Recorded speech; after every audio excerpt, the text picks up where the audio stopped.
আহোঁতে লগতে মানে উপহাৰত সোমালো। এইফালে আমাৰ দাদাই একদম বিহুৰ কাৰণে ধুনীয়া ধুনীয়া ইয়াত গহনা আনি থৈছে, চাওকচোন ইমান মৰম লাগিছে। এয়া বিহুৰ কাৰণে আহিব দেই ল'বৰ কাৰণে। এয়া দাদাই দেখাই দিছে ধুনীয়াকৈ। ময়ো এযোৰ ল'ম বুলি ভাবিছো। আৰু উপহাৰত সোমালে আমাৰ ইয়াত উপহাৰো দিয়ে। দাদা কৈ দিয়াচোন তুমি দিবা নে নিদিয়া উপহাৰ? চবকে উপহাৰ দিম। বিহু উপস্থিত থাকিল চবকে, আহিব আপোনালোকে ইয়াত বজাৰ কৰিবলৈ, নিশ্চয় উপহাৰ পাব।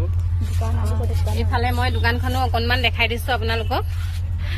এয়া ধুনীয়া ধুনীয়াকৈ মানে বস্তুবোৰ চাওকচোন কিমান মৰম লগাকৈ এয়া সাজি কাচি একেবাৰে আমাৰ মহিলাসকলৰ কাৰণে।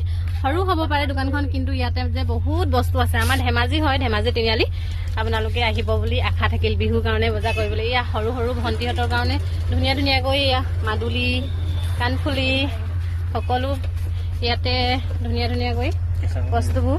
ইয়াতে কেঁচা সোণো ৰাখিছে। এয়া ধুনীয়া ধুনীয়াকৈ। ময়ো বোলো বিহুৰ কাৰণে কিবা এটা লওঁ। আহিব আৰু দেই সকলোৱে। এইফালে মই বাহিৰৰ পৰা অকণমান দেখাই দিছোঁ দোকানখন। এইফালে দোকানখন মানে আমাৰ ধেমাজি তিনিআলি, মেইন তিনিআলিয়ে হয়। অকণমানি হ'ব পাৰে, কিন্তু বহুত বস্তু ইয়াতে মানে একদম ভৰি আছে। আহিব সকলোৱে, লগ পাম। বিহুৰ শুভেচ্ছা থাকিল, আৰু দাদায়ো বিহুৰ শুভেচ্ছা সকলোকে জনাইছে। উপহাৰ দিলে বোলে এগৰাকীক। সেয়া উপহাৰ দিলে।